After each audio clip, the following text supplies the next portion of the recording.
इसका क्वेश्चन हमारे पास आ रहा है कि कोई वर्ल्ड वगैरह है। अब इसमें क्या करना है, क्वेश्चन साफ साफ कह रहे हैं कि कस्टमर लाइफ टाइम वैल्यू निकालनी है। कस्टमर लाइफ टाइम वैल्यू का मतलब क्या होता है? कस्टमर लाइफ टाइम वैल्यू का मतलब होता है कि प्रॉफिट जो आप डिराइव करते हो होल लाइफ टाइम पर कस्टमर को रिटेन करके उसका आज की नेट वैल्यू निकालो या फिर उसकी प्रेजेंट वैल्यू निकाल दो, आज नेट प्रेजेंट वैल्यू निकाल दो। इन्होंने कहा कि मूवी टिकट के ऊपर अब है क्या, क्वेश्चन क्या है, पूरा क्वेश्चन यहाँ पे कोई काम का नहीं। 4 साल के लिए बच्चा आएगा, इतना बता रखा है। 5,000 रुपये का खर्चा होने वाला है इनिशियली, इतना बताया इन्होंने। कहा अब क्या है, सब्सक्राइबर्स का नंबर कहीं क्वेश्चन में नहीं दे रखा, तो आप एक सब्सक्राइबर मान लो, उसके हिसाब से बढ़ा दो। इन्होंने कहा 2,000 और 2,000 इसके देगा पहले साल, दूसरे साल में 1,500 1,500 देगा, 4,000 4,000 3,000 3,000 2,250 2,250 7,500 7,500 करके देने वाले हैं। Only 50% of the subscribers are expected to visit in year 3 and year 4।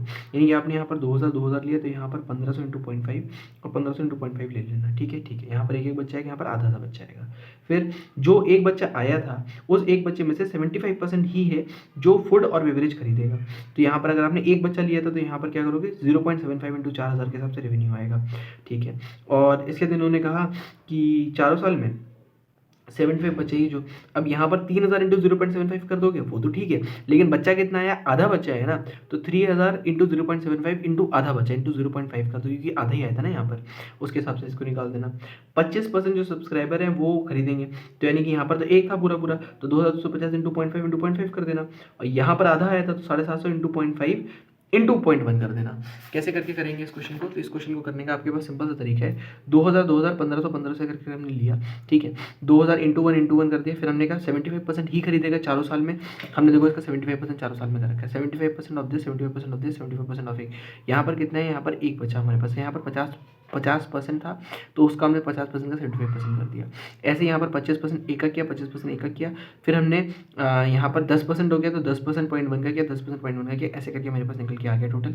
ठीक है, इसका प्रेजेंट वैल्यू फैक्टर अभी हमने नहीं लगाया, टोटल किया। फिर प्रेजेंट वैल्यू फैक्टर हमने 1.75 यहाँ पर लगा दिया। 2 साल को दे रखा है अलग से। 4 साल का बोला प्रेजेंट वैल्यू फैक्टर इतना है, 2 साल का इतना है, तो बचे हुए 2 साल का कितना हो गया, इसका डिफरेंस बचे हुए 2 साल का प्रेजेंट वैल्यू फैक्टर हो गया। दोनों को ऐड किया, आंसर आ गया। ये हमारा प्रेजेंटेशन का तरीका था। क्वेश्चन ने कैसे प्रेजेंट किया, तो क्वेश्चन ने कहा कि आप ना कैसे प्रेजेंट करो। क्वेश्चन ने बोला, इन्होंने कहा कि हम ना ऐसे प्रेजेंटेशन ज़्यादा चाहते हैं। ऐसे मतलब चाहते हैं, क्या मतलब हुआ, इन्होंने कहा देखो यार, ईयर 1 और ईयर 2 का हमने आपको दे दिया, और ईयर 1 टू ईयर 2 का इंटरसेक्टर दे रखा है, तो ईयर 1 ईयर 2 को यहाँ निकाल देना।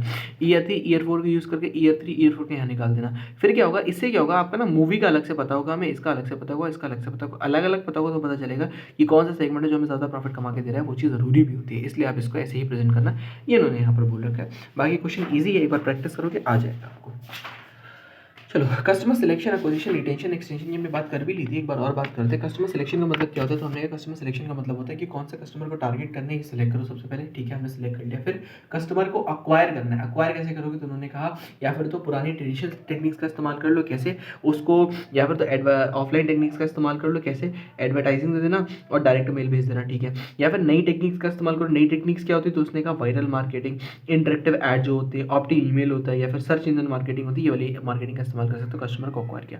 अक्वायर करने के बाद रिटेन करना है। किसको रिटेन करना है, जो आपने अक्वायर किया उसको, यानी कि एग्जिस्टिंग कस्टमर्स को, और नया कस्टमर जो आ गया उसको रिटेन करने की कोशिश करो। कैसे, कस्टमर को वैल्यू प्रोवाइड करो। ठीक है, साथ में कस्टमर को क्या करोगे, कस्टमर को पर्सनलाइजेशन दोगे, मास कम्युनिकेशन, एक्सटर्नल वगैरह का इस्तेमाल करके आप उसकी वैल्यू एनहांस करोगे। इसके दिन उन्होंने कहा कस्टमर एक्सटेंशन का मतलब होता है कि आपने कस्टमर को क्या किया, कस्टमर्स का नंबर एक्सटेंड करना नहीं, कस्टमर्स को जो प्रोडक्ट हम सेल कर रहे हैं वो हम एक्सटेंड कर रहे हैं। जैसे कि मैक्स से मैंने एक टी शर्ट खरीदी, तो मैक्स के पास आया कि आप व्हाइट टी शर्ट लेके थे, इस बार ना हमसे ब्लैक टी शर्ट ले जाओ, ब्लैक आपको ज़्यादा सूट करेगी। इसको क्या बोलेंगे, इसको हम बोलते हैं रीसेल। रीसेल करो। कस्टमर एक्सटेंशन कैसे करेंगे, हम रीसेल करके करेंगे। उनका मैसेज आया कि आपने ना शर्ट ली थी, शर्ट के साथ पैंट अगर ले जाओगे या जीन्स ले जाओगे, इसका कॉम्बो हो जाएगा 999 रुपये का या 1,999 रुपये का। इसको हम क्या बोलते हैं, इसको हम बोलते हैं क्रॉस सेल। तो रीसेल हो गया, क्रॉस सेल हो गया। अपसेल का मतलब क्या होता है, अपसेल इन्होंने कहा एक्सपेंसिव प्रोडक्ट को अपसेल कर दो। तो हमने कस्टमर का क्या करना है, तो उन्होंने कस्टमर को सिलेक्ट करो, कौन सा कस्टमर आपको चाहिए। सिलेक्ट करने के बाद उसको अक्वायर करो। अक्वायर करने के बाद क्या करोगे, उसको रिटेन करोगे, जो वैल्यू क्रिएट करके दे रहा है उसको रिटेन करोगे। एंड देन आप कस्टमर को एक्सटेंड करोगे। एक्सटेंड यानी कि एक्सटेंड, कस्टमर एक्सटेंशन का मतलब होता है कि हमने ज़्यादा प्रोडक्ट या सर्विस उसको ऑफर कर देनी है, ज़्यादा से ज़्यादा प्रोडक्ट उसको बेच देनी है। कैसे बेच देंगे, तो उसने कहा रीसेल करके, क्रॉस सेल करके, अपसेल करके बेच सकते हो। रीसेल किसको करते हैं, सिमिलर प्रोडक्ट्स को हम रीसेल करते हैं। ठीक है, क्लोजली रिलेटेड प्रोडक्ट्स को हम क्या करते हैं, हम क्रॉस सेल करते हैं, और महंगे वाले प्रोडक्ट्स को हम अपसेल करते हैं। इतना ही है, इतना ही हो गया।